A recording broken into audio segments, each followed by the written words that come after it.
Vamos a conversar un poquito con Gabriela Rivadeneira. Ella es directora del Instituto para la Democracia Eloy Alfaro, el Instituto Ideal, y expresidenta de la Asamblea Nacional de Ecuador. Bueno, para nosotras es un gusto tenerla y poder conversar con ella. Bueno, no es la primera vez que está y que compartimos aquí en Nodal, en estos Nodal se prende. Así que bueno, hola, bienvenida Gabriela, ¿cómo estás? Hola, qué gusto compañeras, un abrazo grande.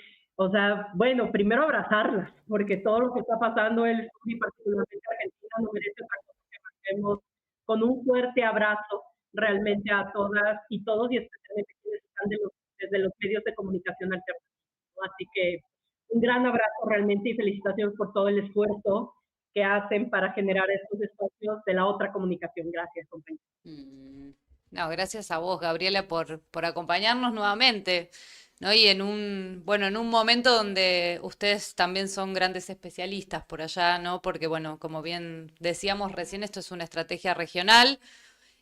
Hoy le tocó a Cristina Fernández de Kirchner, ¿no? Como, bueno, seguramente saben por allá también, sentenciada en una causa sin ningún tipo de pruebas, parte de esta guerra contra los líderes y las lideresas populares. Un poco preguntarte cómo la ves desde allá y un poco cuál es la reflexión, ¿no? Al respecto en este momento en particular también. ¿Por qué es importante topar este tema, digamos, más no solo desde la perspectiva personal, que también hemos sido parte Claro. y víctimas de la guerra judicial y del lawfare, sino además por una preocupación ya conceptual del proceso? Y es que justamente uno de los temas de la guerra judicial, el llamado lawfare, que yo prefiero decirle justamente guerra judicial, es la proscripción política de líderes de izquierda y de representación de proyectos políticos que se enmarcan justamente en esta lógica de hegemonía continental desde el Departamento de Estado de los Estados Unidos. Y lo menciono para dar un paraguas general y este tema, porque muchos estamos hablando y he escuchado muy preocupada durante el último tiempo que estamos diciendo guerra judicial a todo lo que sea judicialización de políticos.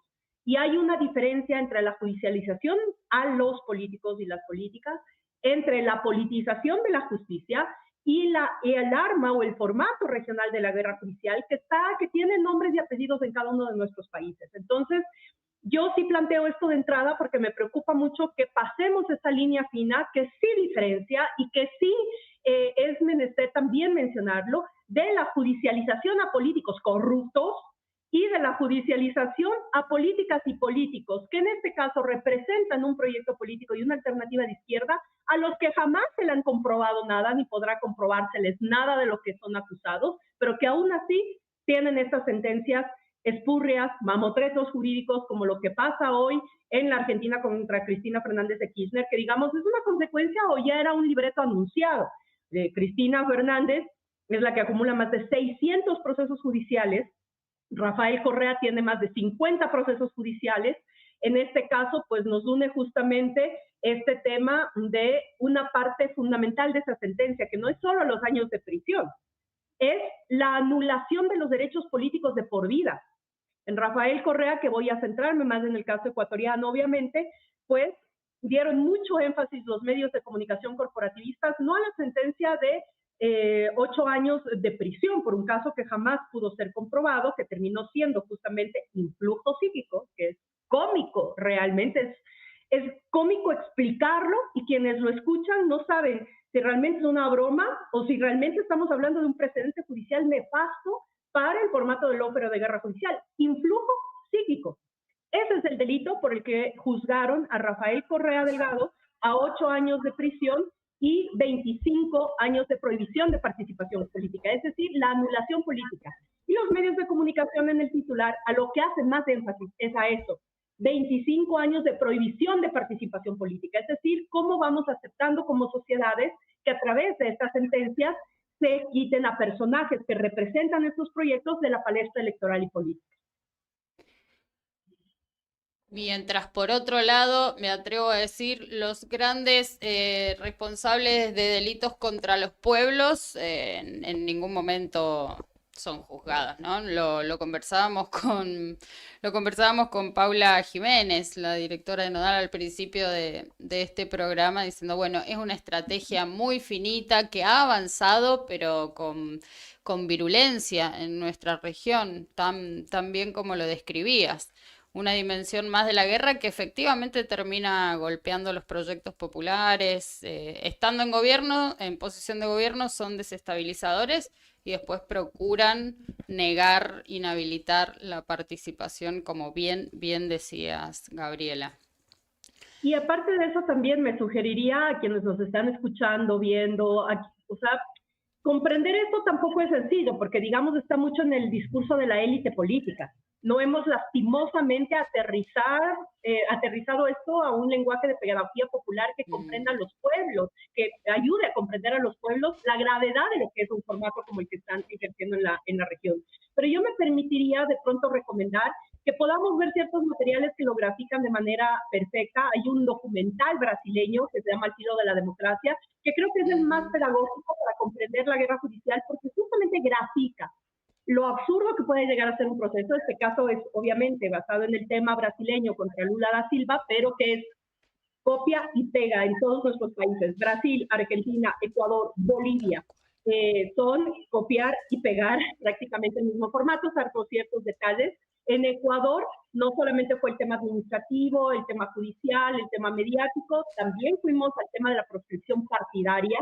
Nosotros ya son 8 años que estamos viviendo prácticamente una desestabilización después de la Revolución Ciudadana, y 5 años, los primeros 5 años, nos prohibieron, o sea, nos quitaron un partido y no teníamos oportunidad de crear herramienta electoral, por ejemplo, que es una particularidad que pusieron en el caso ecuatoriano, que quisieron hacer lo mismo y que quieren hacer lo mismo con el MAS en Bolivia, porque es más difícil, y que obviamente no se van a meter con el peronismo o el kirchnerismo en Argentina o el PT y el Partido de los Trabajadores en Brasil, o sea, pero en nosotros, pues sí, un partido nuevo, un partido sin mucha historia, sino a raíz de la toma de posesión de Rafael Correa como presidente de la República, prácticamente anulada como fuerza política en temas de herramienta electoral.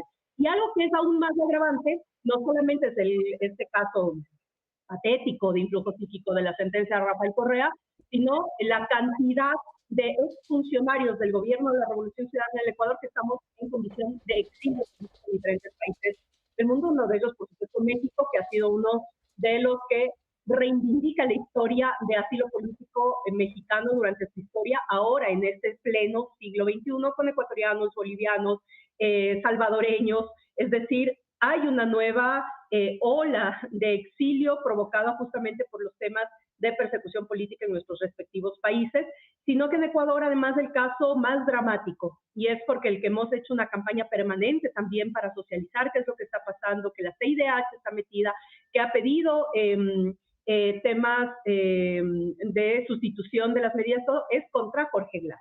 Como sabemos, Jorge Glass, ex vicepresidente del Ecuador, sentenciado a raíz del arranque del gobierno de la traición de Moreno en el Ecuador, pues resulta que sigue preso. Resulta que sigue preso bajo una sentencia que no ha podido comprobar ninguno de los supuestos actos de corrupción por el que es acusado, en condiciones de tortura prácticamente que han sido denunciadas y evidenciadas, no solamente por la CIDH, y que se niega como Estado ecuatoriano, y que además arrastró una crisis diplomática y una alerta mundial sobre las herramientas diplomáticas de convivencia pacífica entre los países, que fue la ruptura del acuerdo o el Tratado de Viena, que además es uno de los más antiguos en temas de tratados internacionales, al haber sido el gobierno de Daniel Noboa que asalta a la embajada mexicana para secuestrar un asilado político y meterlo nuevamente a la cárcel, que es Jorge Glass. Entonces, ahora mismo ese tema está siendo tratado por la CIDH de manera muy insistente, y lastimosamente son las derechas cada vez más radicalizadas, ahora me temo incluso envalentonadas con el triunfo de Trump en Estados Unidos, que van a seguir sometiendo a este tipo de herramientas y este tipo de medios que tienen para ir perpetuando procesos de derecha en nuestros países.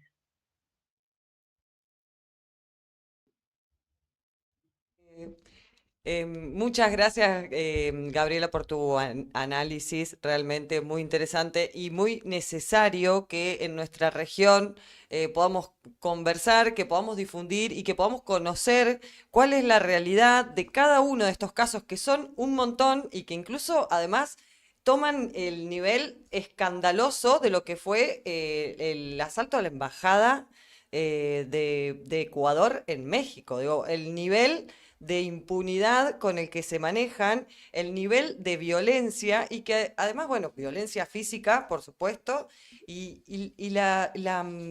el nivel de violencia cognitiva, ¿no? En esto que nosotras conversábamos al principio, la guerra multidimensional abarca justamente una gran cantidad de dimensiones y una de ellas es el componente psicológico, porque televisar, digamos, incluso ¿no? En este tiempo no solamente televisar, sino a difundir a través de redes sociales el uso de las plataformas para multiplicar esos discursos en contra de referentes populares, en contra de proyectos populares, que lo que en síntesis han hecho es traer dignidad a las mayorías, realmente es preocupante, por eso, bueno, un poco nos interesa poder conversarlo de esta manera. Siempre lo traemos sobre la mesa. Y como bien planteabas, la dimensión de la crisis democrática liberal que atraviesa, digo, el orden internacional y por supuesto hacia adentro de nuestros países también, sin ninguna duda, bueno, se expresa con claridad, ¿no? Y que evidencia el doble rasero para las cosas, la doble moral con la que estamos midiendo esa democracia liberal que muchas veces resulta obsoleta en sí mismo, ya para el desarrollo de los pueblos en pleno siglo XXI. Y me refiero porque nosotros desde la izquierda gobernamos siempre desde la institucionalidad, aceptando las reglas de juego del gobierno y el Estado liberal. Entramos en esas reglas de juego, planteamos transformaciones acompañadas del voto popular de la gente, de la aceptación popular, porque además no existe y creo que no existirá periodo en nuestros países como fue la primera década de este siglo con mayor participación y explosión de un reconocimiento de la participación social y ciudadana en el tema de política pública. Todo lo hicimos ahí, fortalecimos eso que lo estamos debatiendo ahora justamente, que también o malo fue fortalecer la institucionalidad liberal burguesa y luego para hacer que los mismos burgueses que se sintieron amenazados por ese fortalecimiento combaten su propia democracia, su propio Estado, sus propias formas, pero resulta que cuando ellos lo hacen, está validado por los medios de comunicación corporativista y las élites económicas.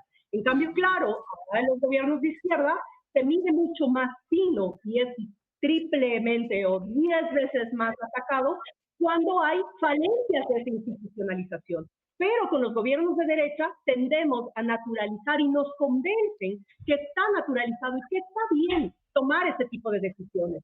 Entonces también hay un debate muy fuerte que yo creo que nos corresponde a las organizaciones políticas, a las organizaciones sociales, a los medios de comunicación alternativos, poner justamente en tratamiento este tipo de debates, este tipo de información, porque si solamente la pasamos, el asunto es que se está naturalizando socialmente, que sean diferenciadas las prácticas de gobierno entre las derechas y las izquierdas, y mientras unos fortalecemos más la democracia y los estados, la institucionalidad para los pueblos y nosotros la desinstitucionalizan, y eso significa retrocesos gravísimos e históricos para nuestros pueblos, pues entonces tengamos esa doble moral y esa doble medición. Entonces creo que también depende mucho de quienes podemos hacer pedagogía popular en cuanto a la concientización y lo que acá en México se habló mucho en el sexenio pasado del presidente Andrés Manuel López Obrador, que se ratificó hoy con la primera mujer presidenta de México, Claudia Sheinbaum, que es justamente la revolución de las conciencias. Es decir, cómo realmente vamos con un tema de cambio cultural para evitar que esto en un futuro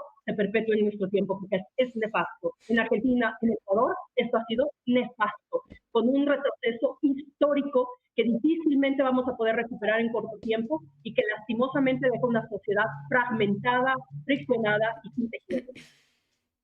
Sí, totalmente. Bueno, te estaba leyendo los mensajes que te mandan de cariño también. Un abrazo fuerte para ti, nuestra expresidenta de la Asamblea, te dicen Luis Díaz, Gabriela, bueno, cuánta falta nos haces, queremos libertad para Jorge Glass, para Rafael Correa, perseguido político por la derecha, bueno, los mensajes de cariño también siempre son necesarios, ¿no? En esta estrategia que también vienen a intentar quebrar nuestra moral, ¿no? Y nuestra voluntad de lucha y de oponernos a este destino de tanto sufrimiento que están intentando imponernos, ¿no? Mientras se siguen enriqueciendo. Así que, bueno, muchísimas gracias, Gabriela. La verdad que, bueno, seguir pensando regionalmente, No sé si alguna pregunta más. Estamos con otros entrevistades. Es todo así, esto es Tenemos, en claro, vivo. tenemos medio una maratón de voces tan valiosas. Bueno, vale repetirlo una y mil veces por lo que has traído acá en el análisis, también por lo que implica ser una voz que con pedagogía procura llegar a las conciencias, procura esa revolución en la que también coincidimos desde Nodal. Te agradecemos enormemente la conexión, el tiempo. Y bueno, nos vamos a encontrar muy prontito, seguramente en otra columna de Gabriela Rivadeneira. No, muchas gracias, siempre, siempre. Y a ustedes, insisto, gracias por el trabajo, la chamba que hacen todo el tiempo y es algo que ojalá poco a poco y cada vez más sea reconocido. Gracias por el cariño de todas y todos los que siguen Nodal y pues bueno, fuerza Argentina, aguante a nuestros pueblos, que todo lo malo pues termina y tenemos que estar listos para asumir las cosas buenas y la esperanza de nuestros pueblos. Así que un abrazo fuerte y felicitaciones, éxitos en esta jornada. Muchísimas gracias, Gabriela.